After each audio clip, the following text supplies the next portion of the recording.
Bonjour et bienvenue dans cette série de vidéos sur le référencement e-commerce. Aujourd'hui, on va parler avec Gaël Mansec de chez Germain Bonjour. et Moreau. Gaël est juriste et il travaille pour un CPI, un cabinet conseil en propriété industrielle. On va pas parler des mentions légales, on va pas parler des mauvaises pratiques générales à un site internet, on va parler de comment protéger son nom de domaine et sa marque, qu'on soit un petit acteur local, comme il en a bien souvent sur Bordeaux, ou une start-up qui se développe à une vitesse grand V à l'international. Bonjour Gaël, Bonjour Nicolas. tu peux nous faire une petite présentation? Ouais, alors moi je m'appelle donc Gaël Mancet, comme tu l'as dit. Je travaille au sein du cabinet de conseil en propriété industrielle Germain Moreau, qui est historiquement basé à Lyon. Et moi j'ai initié l'aventure bordelaise il y a à peu près un an. J'ai été rejoint récemment par une CPI, Merimoth. Et donc voilà, on est en train d'officialiser le bureau bordelais. Moi je viens du nom de domaine, parce qu'auparavant j'étais juriste au sein d'un bureau d'enregistrement accrédité ICANN, un registrar. Basé sur Bordeaux également, ProDomaine. Je leur passe le bonjour. Et également, en fait, juriste au sein d'une solution de monitoring de marque en ligne qui s'appelait Keep Alert. Donc voilà, le sujet du nom de domaine, c'est quelque chose que je connais bien pour avoir été de l'autre côté en tant que vendeur de nom de domaine. Et aujourd'hui, au sein du cabinet Germain Moreau, je vais m'occuper des sujets qui sont en lien avec les nouvelles technologies, dont en grande partie les noms de domaine, puisque ça va être un petit peu l'équivalent des marques sur le volet numérique, quoi, l'enseigne virtuelle. L'équivalent des marques, c'est quoi la différence avec une marque? Alors la grande différence, comme on a pu l'évoquer, c'est que il n'y a pas de procédure de publicité. C'est le premier arrivé, premier servi. En fait, aujourd'hui, tu vas chez OVH, Gandhi, One and One. En 2 minutes, tu as ton nom de domaine qui est déposé. Et t'as pas de procédure d'opposition qui va être ouverte aux tiers. Alors qu'à l'inverse, si tu souhaites par exemple déposer une marque en France, tu vas avoir une publicité de cette marque-là au BOPI et la possibilité pour les tiers d'agir à l'encontre de ce dépôt avant même qu'il soit enregistré. Ça, c'est une possibilité que tu n'as pas avec les noms de domaine. Donc en fait, les noms de domaine, dès que tu vas avoir un problème entre guillemets avec un nom de domaine, ça va se passer une fois que le dépôt a été réalisé. En fait, ça va être généralement assez rapidement dans un cadre contentieux. Tu vas avoir des procédures alternatives qui existent, comme les procédures UDRP pour les extensions génériques. Tu vas en avoir des locales pour, par exemple, le .fr avec la procédure Cirelli. Mais voilà, le gros problème enfin, la grande différence avec les noms de domaine et les marques, c'est voilà, ce dépôt-là qui va être immédiat. Premier arrivé, premier servi. Ça va être également le fait que techniquement, tu vas pas avoir d'homonymie possible. Par exemple, si tu as decathlon.com, personne d'autre pourra avoir decathlon.com. Alors qu'en droit des marques, dans la mesure où tu dois désigner des produits ou des services, et également un territoire, en fait, tu vas pouvoir avoir ce qu'on appelle des homonymies. Je vais prendre le fameux exemple de Montblanc, où tu vas avoir les crèmes dessert et les crayons d'un côté. Si je prends la moto, tu vas avoir Triomphe, alors que Triomphe est également une marque qui existe pour de la lingerie. Donc en fait, tu as des marques qui ont exactement la même prononciation, la même écriture, qui vont pouvoir coexister de façon complètement pacifiste. Et tu n'auras pas ça au niveau des noms de domaine. En fait, quand tu es titulaire d'un nom de domaine, c'est le premier arrivé, premier servi et vraiment seul servi. Le problème, voilà, qui de montblanc.com va être le titulaire, en fait, montblanc.com, montblanc.fr, qui est dessus. Sur Bordeaux, par exemple, bordeaux.fr, bordeaux.com, qui gère ça? Est-ce que c'est l'interprofession des vins de Bordeaux? Est-ce que c'est la mairie de Bordeaux? On va avoir cette problématique-là qu'on n'a pas sur les marques, où ce principe de spécialité, désigner des produits ou des services, et ce principe de territorialité, le fait que je dépose une marque en France, ça ne va pas forcément couvrir les États-Unis ou l'Espagne. Ça va vraiment différencier ces deux régimes-là. Et surtout, le nom de domaine, c'est pas un titre de propriété industrielle, donc tu ne pourras pas avoir la possibilité d'utiliser certaines actions comme tu peux avoir en droit des marques, notamment l'action en contrefaçon. Donc, nom de domaine contre un autre nom de domaine, tu vas être sur le terrain de la concurrence déloyale. Tu vas être un petit peu moins protégé que si tu avais une marque. Donc voilà, c'est vraiment un signe technique le nom de domaine dans sa genèse.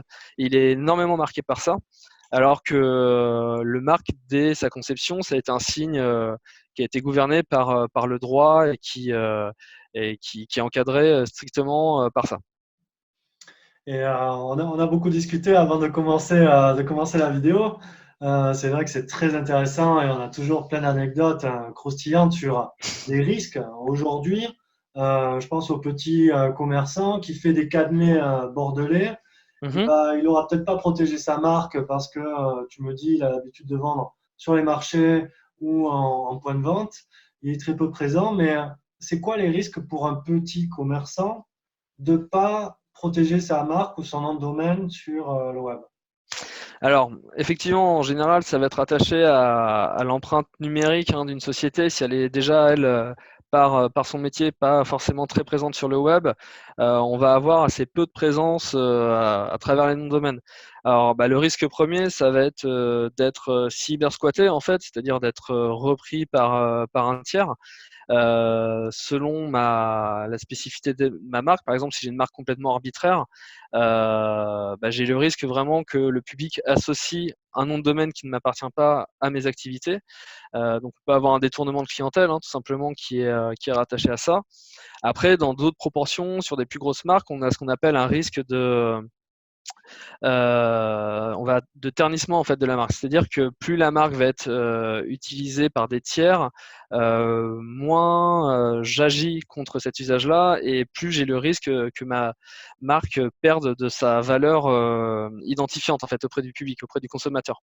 Et ça, c'est un vrai risque en fait de perdre la valeur de ma marque vis-à-vis des tiers, de perdre le caractère un petit peu comme une identification d'origine en fait qui est rattachée à mes services, à mes produits, et le fait que demain, parce que des dépôts se multiplient, on n'identifie plus forcément le nom de mes produits, le nom de ma société, mon nom de marque à ce que moi je produis.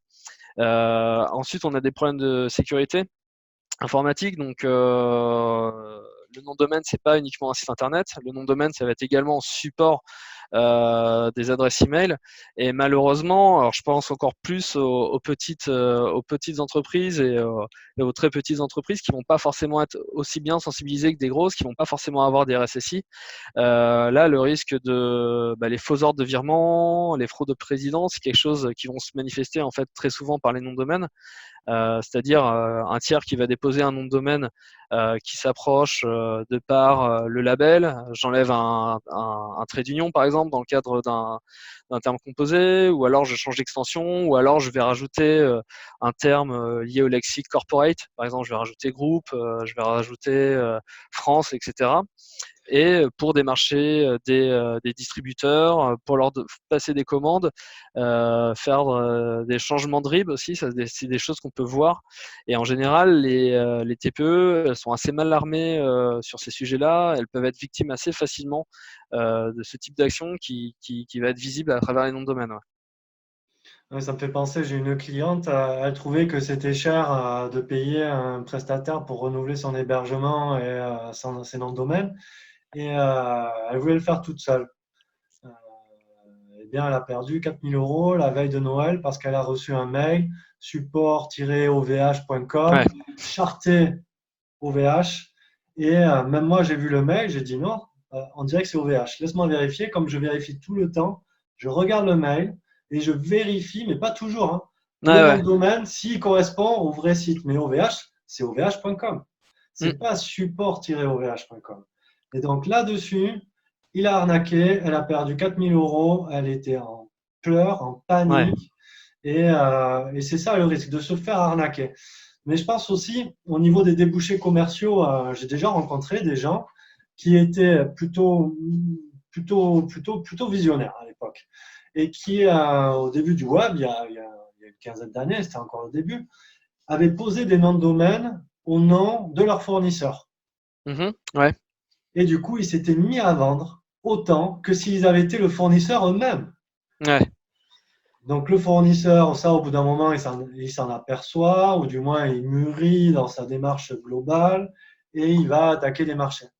Mais là, dernièrement, j'avais en cours à Pau une dame qui avait lancé une boutique qui était la distributrice de Desigual. Desigual, la grande marque colorée Ouais. qu'on connaît. Par contre, elle, ça a été mais la guerre, parce que le fournisseur a au final essayé de passer par-dessus son distributeur. Donc il y a des fois c'est volontaire, des fois c'est dans l'ordre des choses, mais voilà, la chaîne de valeur, elle est dessus et poser son nom de domaine, ça permet quand même de le maîtriser. Alors effectivement, tu vas avoir le dépôt, tu as des dépôts à minima, hein, je pense, qui font partie des bonnes pratiques à réaliser parce que c'est dans des extensions qui sont quasiment incontournables. C'est également, ben, c'est une balance en fait, une balance de risque entre ce que va te coûter ce dépôt à effectuer, à maintenir, par rapport au risque si un tiers là. Moi, je pense que c'est un petit peu cette réflexion-là que les titulaires ont dans un premier temps, c'est de savoir vers quoi je vais me positionner ou pas en fonction du risque que j'ai de ne pas me positionner sur ça. Mais voilà, même une fois que tu as un portefeuille, je pense aujourd'hui, encore plus avec l'arrivée des New GTLD, tu es quasiment obligé à partir d'un certain stade de faire une surveillance de nom de domaine.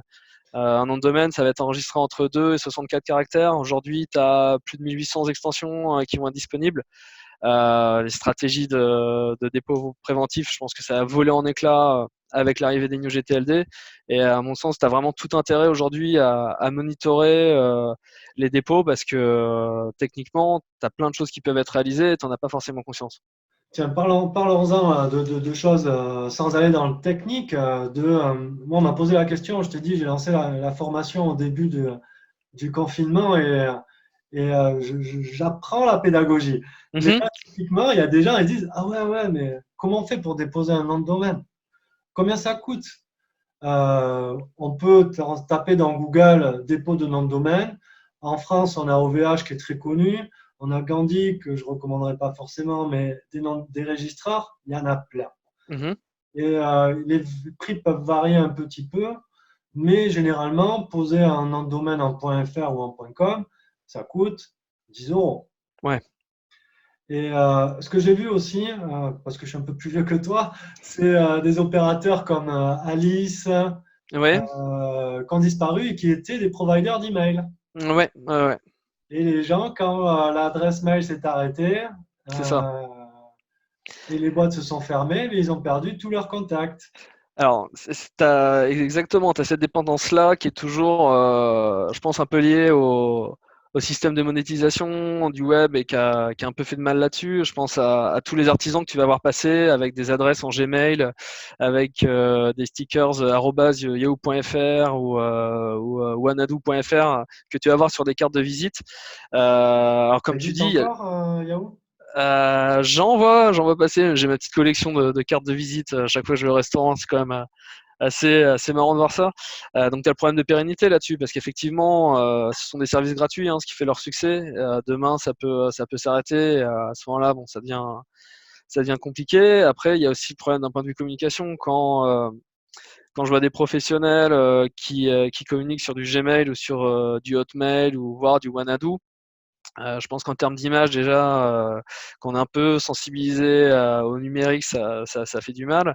Et puis surtout, on rabâche en fait en permanence des marques qui nous appartiennent pas, alors qu'on pourrait justement utiliser un nom de domaine qui reprend sa dénomination sociale et en fait matraquer sa marque à travers ces noms de domaine et rappeler ça en permanence plutôt que rappeler les marques de Google, que rappeler les marques de Microsoft. Je trouve ça un peu dommage. Ouais. Ouais, il n'y a pas seulement le fait de l'image, il y a après la pérennité de l'outil, hein. Tu me fais penser que j'avais un Caramel quand j'étais étudiant et j'avais créé un compte copain d'avant. Aujourd'hui, je peux même plus le supprimer Ouais. parce que Ouais, j'ai ouais, plus parce accès que à t'as ce plus mail accès, ouais. et impossible. Donc, je dois avoir peut-être des recours, mais je ne les ai pas trouvés. Quoi qu'il en soit, on parlait en off de cette réunion de l'importance des marques à poser parfois des noms de domaine techniques avant de déposer la marque.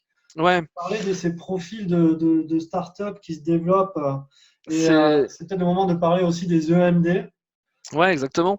Alors en fait, quelque chose qui est visible de plus en plus, je pense, pour les cabinets de CPI et les avocats spécialisés sur les sujets de marque, c'est de voir arriver des clients avec des demandes non plus sur les marques comme on pouvait avoir historiquement, mais dans un premier temps sur les noms de domaine. Et en fait, j'ai évoqué avec toi le cas les têtes bien faites, hein, qui sortent juste des écoles, qui ont des projets qui marchent super bien, qui ont un MVP qui fonctionnent plutôt pas mal et qui vont se lancer. Alors, en général, je te parle plutôt de projets dans le numérique, hein, Ouais. des plateformes SaaS ou du service. ils vont se lancer en fait dans un premier temps. Tout va être focalisé sur leur communication web et leur enseigne principale, ça va être avant tout et en premier leur nom de domaine. Et dans un second temps seulement, ils vont commencer à réfléchir sur une stratégie marque. Mais dans un premier temps, ça va être une stratégie de nom de domaine. Le problème entre guillemets, c'est que ça peut être assez paradoxal d'arriver dans un premier temps avec un, un sujet de nom de domaine, puisque, comme on évoquait, on va peut-être plus chercher des noms de domaine qui sont évocateurs de l'activité, voire des noms de domaine qui correspondent à des termes génériques, hein, des exact match de domaine, pour un intérêt en termes de SEO, en termes de communication. Je prenais l'exemple de covoiturage.fr. Ça peut être aussi l'exemple de chauffeur privé et l'exemple de vente privée qui vont être des noms de domaine très percutants dont on va se rappeler. Je sais que sur Bordeaux, là, il y a une initiative que je trouve sympa au niveau du nommage qui s'appelle bordeaux.deals. Donc c'est très percutant, hein. Bordeaux, deals, on sait rien qu'à la lecture du nom de domaine, on arrive à déterminer un petit peu quel est l'objet de l'activité, mais en fait, d'un point de vue droit des marques, on est sur quelque chose qui est complètement paradoxal parce que c'est très faible. En fait, c'est évocateur de mon activité. Et à ce titre-là, en fait, je vais avoir une diminution qui est vraiment diminuée par rapport à un signe qui est complètement arbitraire au regard des services ou des produits que je peux avoir.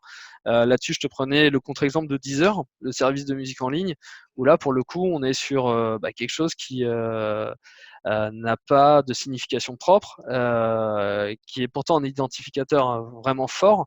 Eux, ils sont partis, sauf erreur de ma part, mais directement là-dessus en nom de domaine et en marque, et ça a été une super bonne stratégie.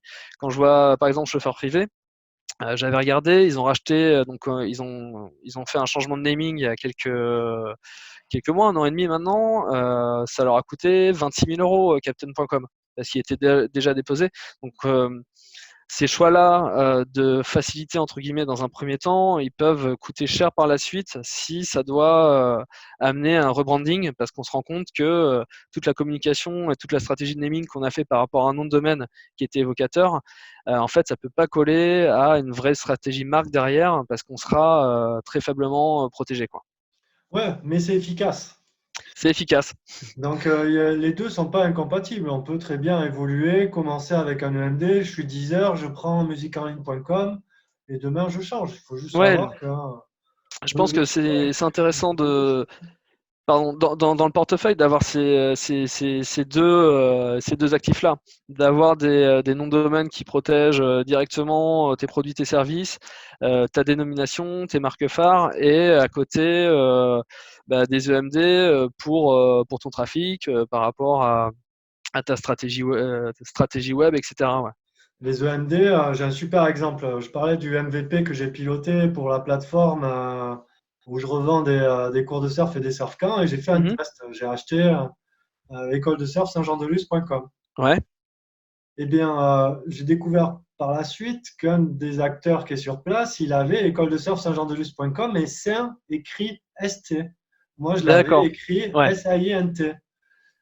Bien, il m'a appelé un jour, il n'était pas content, hein. Il me dit, tu me prends mon trafic. Je lui dis, je suis désolé, si toi t'es mauvais, moi je suis bon, tu vois. Ouais, Alors, ouais. là, tu me parles de tête bien faite, mais c'est souvent des cultures différentes. D'où l'intérêt de passer par un référenceur, un avocat, quelqu'un qui connaît, ou un juriste, pardon, quelqu'un qui connaît et qui est capable de protéger un nom de domaine. Il vaut mieux racheter un portefeuille de 200 euros de nom de domaine, 200, 300, hein, parce que autant ça vaut 10 euros, autant les TLD exotiques, t'en parlais, ils sont un petit peu plus chers. Ouais, ouais, Et, ouais. et parfois, là j'ai le cas d'un client sur Bordeaux, justement, je lui fais racheter un TLD exotique à 2500 euros. Ouais. Non, mais c'est très très cher. J'ai acheté un point .fr 700 euros cette semaine, Mhm. parce qu'il est court, parce qu'il est bien, parce qu'il est beau. Et j'ai un magazine de surf qui me demandait quoi faire pour les JO. J'ai dit, ah ben, JO.surf, c'est 2400 euros. Ouais. Mais est-ce que ça les vaut?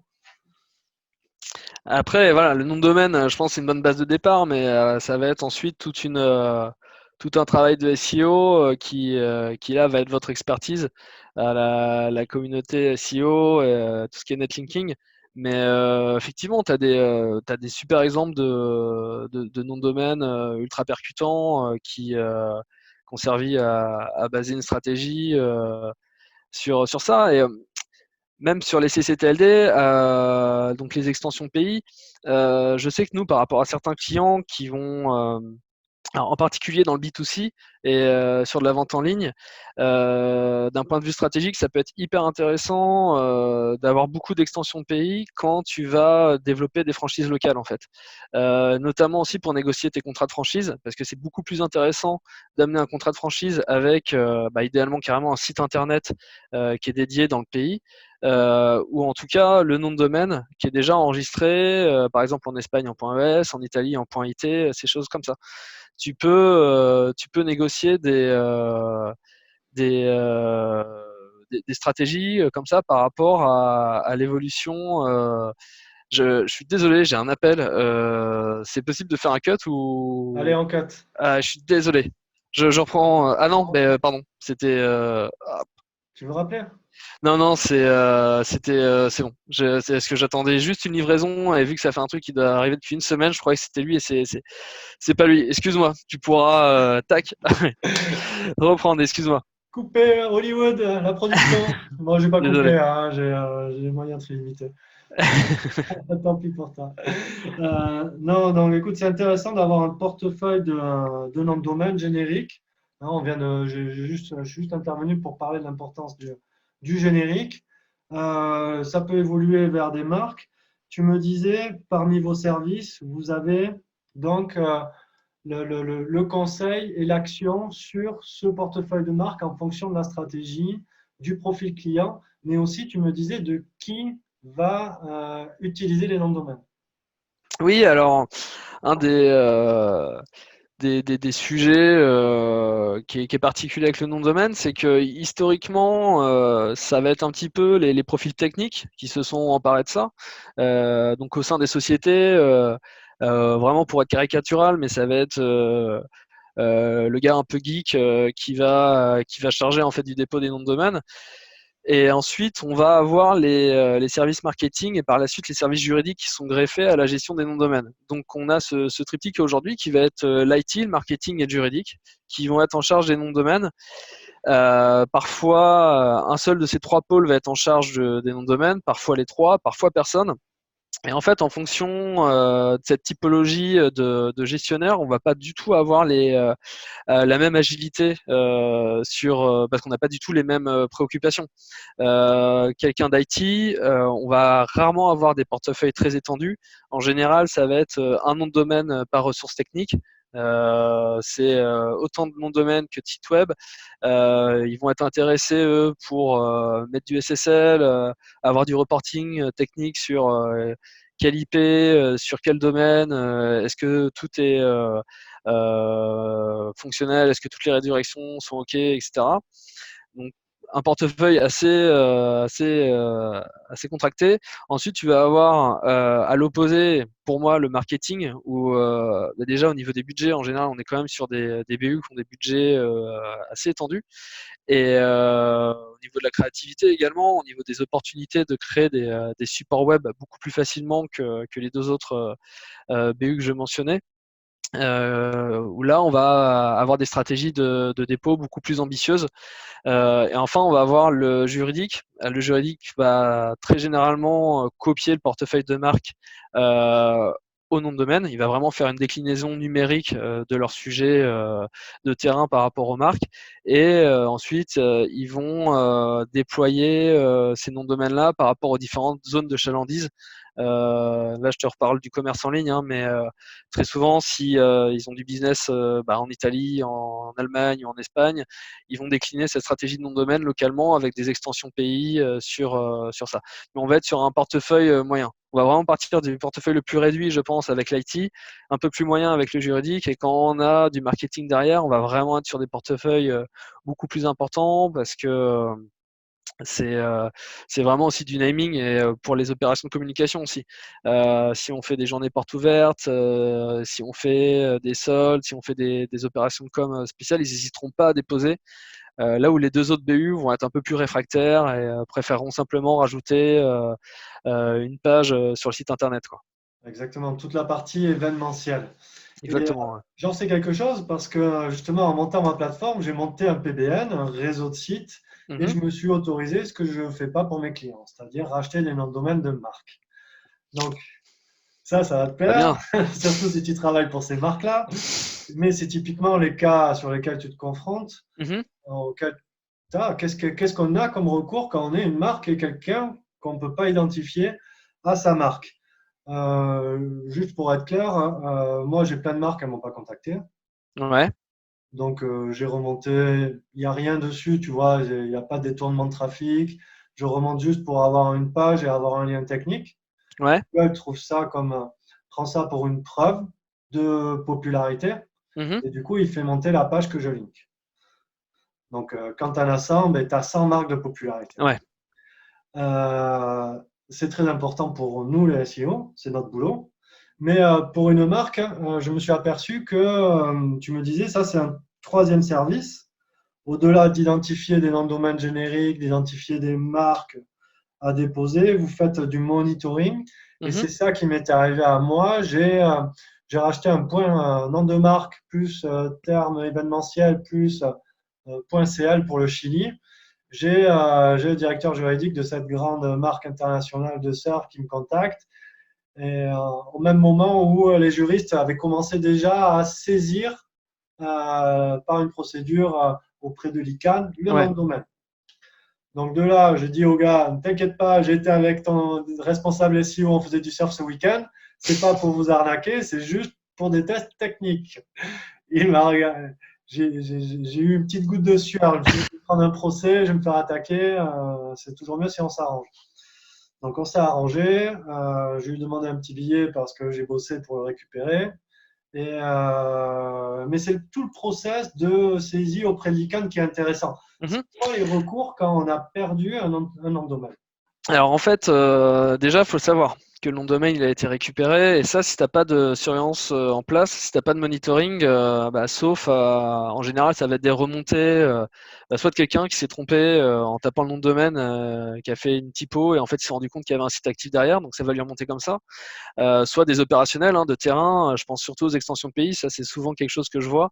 Le distributeur espagnol qui va se rendre compte que le .es a été réservé. Mais voilà, le mieux, c'est de mettre, comme les marques ont l'habitude de le faire par rapport à leur portefeuille de marque, ils ont des outils pour surveiller les dépôts de marques concurrents. La même chose existe sur les noms de domaine. Donc à partir de là, déjà, tu as un flux d'entrée qui va être les dépôts qui correspondent à ta marque, qui sont plus ou moins éloignés, qui reprennent ta marque, etc. Ensuite, tu vas avoir en fait deux régimes complètement distincts. Ça va être lié à l'extension. Soit tu as une extension pays, soit tu es face à une extension dite générique. Donc, ce qui va être très simple, soit tu as deux caractères, tu ne te poses pas la question, tu sais que c'est une extension pays, soit tu es sur trois caractères ou plus, et c'est du Legacy GTLD ou du New GTLD.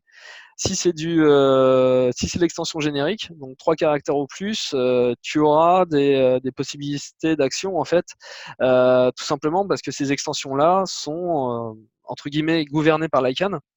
C'est-à-dire que les registres, parce qu'une extension en fait est gérée par une société qu'on appelle un registre. Cette société-là, elle doit être accréditée par l'ICANN, qui est un petit peu l'ONU des noms de domaine. Et en fait, elle est accréditée, elle a un contrat d'accréditation et c'est également un contrat que les différents bureaux d'enregistrement, donc tu l'as mentionné tout à l'heure, OVH, Gandhi, etc., vont être eux accrédités à ICANN de leur côté. Donc tu vas avoir les registres d'un côté et les registrars de l'autre qui vont être accrédités tous les deux à l'ICANN et qui vont du coup avoir un contrat qui va leur imposer de soumettre les réservataires de noms de domaine à une procédure d'arbitrage, ce qu'on appelle donc les procédures UDRP. Donc aujourd'hui, toi, si tu as un portefeuille de noms de domaine en .com, en .net, en .org, etc., si tu regardes les conditions générales de vente de tes différents prestataires, tu vas avoir une ligne qui t'impose de te soumettre à une procédure d'arbitrage si le cas se présente. Et c'est ce qui permet, nous, de l'autre côté, en fait, nous, les titulaires de marque, face à un nom de domaine dans une extension générique, on sait que légalement, le titulaire a signé un contrat qui l'impose de se présenter à une procédure d'arbitrage. Alors, C'est une image, hein, parce que tout est entièrement dématérialisé. Et en fait, tu peux agir devant un centre d'arbitrage. Alors, tu en as plusieurs, hein. Le plus connu, ça va être celui de l'EMPI qui est à Genève. Mais tu as également le NAF aux États-Unis, tu en as en République tchèque, tu en as aussi pour l'Asie. Et en fait, tu vas pouvoir faire une action te basant sur le droit de tes marques, en fait. Et tu vas devoir prouver 3 éléments enfin 4 en réalité, pour pouvoir obtenir la récupération du nom de domaine. C'est tout d'abord que ton nom de domaine soit identique ou similaire à la marque, que le titulaire n'ait pas d'intérêt légitime à l'usage de ce nom de domaine-là, et enfin, la troisième, qui est en réalité une double condition, que l'enregistrement et que l'usage soient réalisés de mauvaise foi. Quant à alors, en cas de conditions-là, alors c'est analysé par un expert UDRP, hein, qui va donc vraiment avoir le rôle d'arbitre et qui est un tiers au litige. Il va pouvoir décider du transfert ou non de ce nom de domaine à ton nom de bénéfice, toi, titulaire de la marque. Après, si tu as un litige avec un nom de domaine composé uniquement de 2 caractères, donc une extension pays, ça va être complètement différent. La règle, c'est un petit peu une extension, une règle.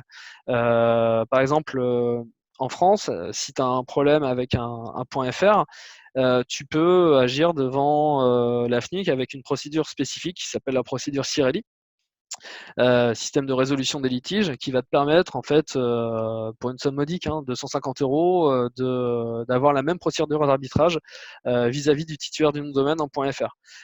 Si tu vas en Angleterre, tu vas avoir le registre anglais, Nominet, qui va également avoir une procédure spécifique pour tous les noms de domaine en .uk.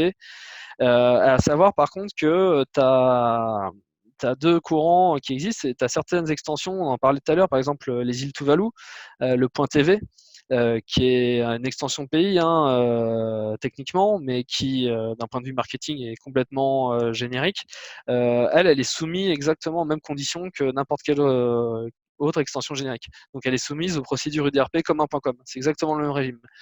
Ça va être le cas du point CO aussi de mémoire, la Colombie, le Monténégro aussi, le point MI, le point ME. Et à l'inverse, tu vas avoir des extensions qui ne proposent aucune procédure de résolution des litiges. Par exemple, si aujourd'hui, moi, titulaire de marque, j'ai un litige avec un nom de domaine en .de pour l'Allemagne ou en .ru pour la Russie, il faut savoir que ce sont 2 pays en fait qui n'offrent pas de procédure d'arbitrage. Donc, j'aurais pas la possibilité en fait d'agir avec une procédure simplifiée entièrement en ligne. Alors, je suis pas non plus complètement nu face à ça, mais je dois réaliser une action devant des juridictions nationales. Et ça va coûter extrêmement cher, ça va être extrêmement long, et le résultat, il va être incertain.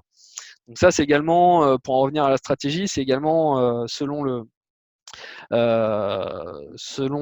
la stratégie d'une société, ça peut être intéressant d'identifier ces extensions-là pour lesquelles il y a assez peu de leviers juridiques en cas d'atteinte pour préventivement aussi déposer des extensions, enfin des noms de domaine dans ces extensions-là. C'est ça, parce que combien ça coûte d'essayer de récupérer un nom de domaine? C'est très variable, j'imagine. Ouais, alors c'est très variable. Moi, je t'avoue que systématiquement, on va privilégier une approche amiable. Ça sert à rien d'aller directement au carton sur les noms de domaine, parce qu'en général, sauf avec des cybersquatters notoires, mais en général, on peut toujours trouver une solution. Alors, moi, en général, je vais me baser sur les prix du second marché pour savoir à peu près valoriser un nom de domaine. Donc ça va être des critères classiques, hein. Quelle est l'extension utilisée? Est-ce que c'est un EMD ou pas? Quelle est l'ancienneté du nom de domaine? Quelles sont les ventes similaires en fait par le passé? Et si un gros métrique, c'est tout simplement le prix moyen aujourd'hui d'un nom de domaine en .com qui est plus ou moins stable depuis des années, mais qui est autour de 2500 euros sur le second marché. Alors c'est dommage, c'est pas un prix médian, c'est un prix moyen, parce Ouais. que je pense qu'en prix médian, il serait beaucoup plus faible. Mais voilà, c'est un ordre de grandeur qu'on a, de même que les procédures UDRP. On sait qu'une procédure UDRP, c'est minimum 1500 euros de frais de dossier, voire quasiment autant de frais de conseil. Donc tout prix qui va être inférieur à ça sera plus intéressant d'un point de vue complètement pragmatique vis-à-vis du client. C'est ça. Donc, soit on achète un nom de domaine à 10 euros, soit on essaie plus tard de le récupérer pour 2, 3, 4 ou 5 000 euros. C'est ça. Ça, voilà, c'est toujours. Alors après, je veux pas faire un business par la peur, hein, mais Non, mais effectivement, il faut en avoir conscience quand c'est même. ça. C'est premier arrivé, premier servi. Et ce que tu dis, c'est extrêmement juste. Et c'est par rapport à ce que je disais notamment il n'y a pas de procédure d'opposition. Donc, soit tu réserves un nom de domaine aujourd'hui pour 10 euros, soit tu agis demain dans un contexte qui te laissera peu d'autres choix que de faire un gros chèque en général. Ouais. Donc le préventif là-dessus, premier arrivé, premier servi, faut toujours toujours l'avoir en tête. Ouais. Ok, bon, mais c'est très intéressant. Je pense qu'on a fait le tour. On a parlé des locaux, on a parlé des startups, on a parlé des EMD, des bons exemples. Tu nous as parlé de Vinci. Tu avais parlé de Vinci qui avait perdu Non, pas encore. Bah un petit peu les risques aussi. Alors, si on est très gros, si on est très Alors, gros et on se fait hacker comme Vinci, c'est une anecdote que je connaissais pas. ouais. Alors Vinci, ça remonte mine de rien maintenant. Ça doit faire quand même presque 4 ans. Donc Vinci, le groupe Vinci, BTP, communique principalement sur vinci-groupe.com. Et en fait, c'était à l'automne, automne 2016, si je dis pas de bêtises. Quelqu'un a déposé le nom de domaine vinci.group, donc dans l'extension .group, hein, qui est un UGTLD, et a fait un faux communiqué de presse avec ce nom de domaine-là, donc il a utilisé en tant qu'adresse mail à destination de Bloomberg en fait. Et en reprenant tous les éléments de Vinci, c'est-à-dire le nom, La charte graphique. la signature, exactement les templates de signature du groupe Vinci. Et l'objet de son mail, c'était de dire que Vinci s'était rendu compte que le DAF il y avait des malversations en fait sur les 3 derniers exercices, ce qui remettait en cause en fait la validation des comptes. Et ce qui a eu pour effet de faire chuter le cours de la bourse de Vinci de 18% quasiment en quelques heures, parce que Bloomberg, sans autre vérification, a fait circuler cette information auprès des gros éditeurs économiques. Et là, c'est un autre sujet dont on n'a pas forcément parlé. Ici, c'est un nom de domaine, c'est pas forcément un site web, c'est également un email. Et en fait, là, c'est vraiment cet usage-là qu'on a eu par rapport à du cybersquatting. C'était pas un site de contrefaçon, c'était pas un site qui cherchait à faire de la captation de données personnelles ou quoi. C'était vraiment un email pour se faire passer pour le groupe Vinci afin de le déstabiliser. Et donc là, on se rend compte que bon, là, alors est-ce qu'on peut jeter la pierre à Vinci de ne pas s'être positionné pour le point groupe On sait que Domino Pizza, par exemple, s'était pas positionné sur le Domino's Pizza qui était un New GTLD. On a 1200 New GTLD qui sont sortis, ça fait quand même beaucoup de possibilités de nommage. Là, bon, c'est vrai que par rapport à leur nommage sur Internet, c'était un peu le plus, enfin, c'était un nom de domaine assez évident. Mais voilà, je pense que si ça n'avait pas été son domaine-là, ça en aurait été un autre. Et voilà, le préjudice là, il est concret. Et, il a généré plusieurs millions d'euros de pertes. Donc, pour résumer, on conseille de réserver son nom de marque en .com, .fr, .net, .org peut-être. Alors ouais, souvent on évoque les CNOBI FRAU, donc pour le .net, org, biz, info, FRAU. Moi je t'avoue que le point .biz, je trouve que la courbe elle est un petit peu en descente depuis un moment maintenant, et je suis pas sûr qu'elle soit très représentatif. Mais effectivement, en fait, dans l'ordre, ce sont les extensions qui aujourd'hui sont plus enregistrées, qui ont le plus de volume d'enregistrement et qui sont quand même assez souvent trustées par le public et dont l'enregistrement par un tiers pourrait être aussi extrêmement préjudiciable. Donc, à minima, moi, je suis pour le .com, .fr. Avec des variantes, hein, si on a des termes composés avec et sans trait d'union, ça permet d'éviter quand même pas mal de risques. Singulier, Euh, pluriel. euh, Alors, faut voir selon les cas, mais je pense toujours à l'usage mail où c'est un usage où on a encore tendance à taper le nom de domaine à la main. Et c'est aussi un usage où nous, en tant que destinataire d'email, on vérifie pas forcément, on n'est pas très vigilant sur le nom de domaine qui apparaît dans les emails de destination. Et là, ça peut être hyper préjudiciable. Ça va être pour répondre à ta question sur le pluriel singulier, honnêtement, ça va dépendre de l'historique de la société. Nous, je sais qu'on je vais avoir, enfin, j'ai connu des cas où la société a été cible par le passé de certains agissements de fraude. Et effectivement, dans ce cas-là, sur les formes euh, les plus évidentes, on va essayer de se positionner. Après, l'adage .com.fr point final, ça va dépendre de pas mal de boîtes. Euh, Encore une fois, ça va aussi dépendre des services qui sont derrière la stratégie de dépôt. Ça va dépendre des ressources qu'on a derrière. Comme je te disais en tout début, avoir un important portefeuille de nom de domaine pour juste refaire du 301 sur un seul et unique nom de domaine, c'est peut-être pas le plus pertinent. Après, si on dispose de la matière en interne pour avoir des plateformes, ça peut être hyper intéressant d'avoir de l'agilité sur des extensions comme le point .tv, le point .info et toutes les Ouais. variantes CTLD. Puis les EMD, les noms de domaine génériques, permettent de bloquer les concurrents aussi. Ouais, ouais, ouais, C'est ça qui est intéressant. Du coup, je pensais aussi à. Moi, j'achète beaucoup de points surf en ce moment. ouais, Ouais, ça me plaît, c'est mon secteur. Mais les TLD sectoriels, ils sont sympas. Il y a des points presse, points buy, ouais, points running, complètement. point investment qui est très long, mais sur des secteurs bouchés, pour aller dans des niches de marché, ça peut être intéressant. Exactement. Moi, j'avais eu le cas avec un club de sport qui avait un nom qui correspondait à un terme générique. Donc, c'était saturé en .com, en .net, enfin voilà, les 15 premières extensions, c'était saturé. Et là, moi, je trouve que c'est hyper intéressant et c'est aussi disruptif par rapport à la concurrence de se positionner sur un UGTLD. Et je pense que, alors ça demande un peu plus d'effort de com que un positionnement de base, je pense, sur du .com ou du .fr, parce que malheureusement, le grand public aujourd'hui s'y voit un point un sport ou un point pizza, il va pas forcément savoir que c'est une vraie extension internet et que c'est qu'on peut avoir un site derrière. Mais je pense que sur le long terme, ça paye. C'est une stratégie qui est hyper intéressante pour se différencier des autres acteurs. D'avoir son point surf quand on a un club de surf, je pense que ça peut être hyper pertinent et pour les stratégies ensuite sur les plateformes aussi sur les réseaux sociaux, je pense que c'est des nommages qui sont hyper intéressants, qui ont un potentiel de buzz entre guillemets plus intéressant qu'un nommage classique. Ouais, et puis il ne faut pas oublier que ce qu'on cherche, c'est avoir un nom de domaine souvent le plus court possible. Ouais, tout à fait, ouais, ouais, ouais. Et là, sachant que par exemple, tu n'as aucun nom de domaine en .com en 4 caractères qui est disponible.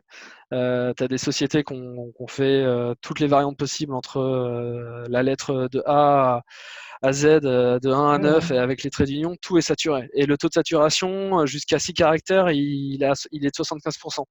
Ok. Donc c'est extrêmement compliqué d'avoir un nom de domaine court dans des extensions qui sont très recherchées. D'où la valeur aussi sur le second marché complètement qui peut être énorme sur des 3 à 4 caractères en .com.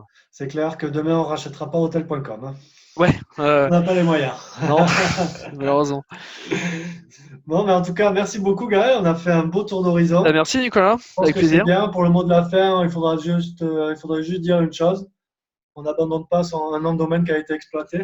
Non, non, non. Et c'est vrai que ça, c'est un vrai sujet qui pourrait faire l'objet de- d'une vidéo entière, mais non, ça c'est quelque chose qu'on voit de plus en plus souvent. C'est vrai qu'on a les stratégies de dépôt, ensuite il y a vraiment les stratégies de maintien. Parfois, il faut arbitrer dans des renouvellements, mais c'est très très dangereux aujourd'hui de laisser expirer un nom de domaine. Et on a même des registres aujourd'hui qui prennent position, tel registre belge, DNS Belgium, qui a fait de la communication pour dire aux titulaires de marque n'abandonnez pas vos noms de domaine parce qu'ils vont être snappés. Alors, Et on va rappeler la procédure parce que figure-toi que ça m'est arrivé à moi-même le mois dernier. ah, comme quoi, Oui, mon nom de domaine, c'est Merca avec un tiret du 6 qui sépare Merca, merka-tic.com. ouais, Le nom de domaine entier, Mercatic, tout attaché, je ne l'avais jamais exploité, je l'ai racheté il y a un an et par une plateforme tierce. Et la première année, ça me coûtait 10 euros et pour le renouvellement, ils m'ont demandé 70. Je me ouais, suis dit, ça suffit, je me mets déjà à 300-400 euros de nom de domaine tous les mois. Celui-là, je ne le paye pas, je vais le laisser expirer, je vais le racheter avec OVH. J'aurais dû le faire proprement, mettre un ouais, host code, parce que faire un maintenant, transfert. il est sur le marché secondaire et il vaut 3 500 €. Ouais, mais Qui c'est qui a fait c'est. ce prix-là? Ben, celui qui veut me prendre 3 500 €. Ouais. Mais j'ai perdu mon nom de domaine. Et non, mais ça, moi, ça m'est arrivé avec un. Alors, enfin, dans le secteur de la restauration, un chef qui avait, lui, en plus, bon, je pense qu'il a mal été conseillé à la base par l'agence de com derrière, mais il a changé de branding en fait, et du coup, ça correspondait pas du tout à ses noms de domaine historiques. Et en fait, il a purement et simplement abandonné ses noms de domaine historiques pour se positionner principalement sur les nouveaux noms de domaine. Donc, sans utiliser tout le flux de trafic qu'il avait, alors qu'il aurait pu faire des 300 et bénéficier de tout ça. Donc, il l'a pas fait. Déjà, c'est dommage parce qu'il se prive d'un flux, enfin d'un référencement qu'il a constitué pendant des années et qui aurait été hyper intéressant. Et en plus de ça, ça a été récupéré par un Russe. On a pu négocier, on a eu, voilà, on a récupéré le nom de domaine pour une centaine d'euros. Mais alors en plus de ça, maintenant la nouveauté, c'est avant c'était uniquement reprendre le nom de domaine en tant que tel et puis ça s'arrêtait là, ça mettait en place derrière un site de e-commerce ou quoi. Maintenant, on voit de plus en plus des sites qui sont reconstitués à partir de Web Archive avec les articles, les visuels d'époque. Et là, c'est ce qui s'est dépassé en fait. Et c'est pour ça qu'il avait réagi, parce que je pense que s'il avait juste vu son nom snappé et mis sur une page parking ou à vendre, il n'aurait pas réagi. Mais là, il y avait tous les visuels que lui avait constitués, les photos de ses équipes, etc. Et c'est ce qui l'a fait réagir. Et ça, c'est quelque chose qu'on voit de plus en plus. Et là, voilà, je suis pas spécialiste, hein, c'est vraiment notre milieu, mais c'est vrai que pour remonter du jus assez rapidement. On en reparlera dans un Ouais, prochain vlog si tu veux. Mais oui, c'est très intéressant un nom de domaine. À partir du moment où il y a un historique, aujourd'hui, il y a tellement de concurrence qu'un nom de domaine qui a 10 ou 15 ans, il va ranker plus facilement qu'un ouais, nom de domaine tout jeune. Donc, si on veut changer de nom de domaine, il n'y a pas de problème. Il faut faire une redirection c'est 301 ça, de l'ancien vers le nouveau. complètement. Il faut conserver l'historique. Et Exactement. ça y joue vachement, hein. J'ai des clients dans le voyage. Ceux qui se lancent aujourd'hui, ils ont intérêt d'envoyer du contenu sévère pour pouvoir concurrencer ceux qui sont là Ouais. depuis longtemps. Ça se comprend. Bon, mais en tout cas, merci beaucoup Gaël. On a fait Merci bien le Nicolas. tour de la question et à très vite, j'espère. Ouais, à très vite. Ciao. Bonne journée. Merci.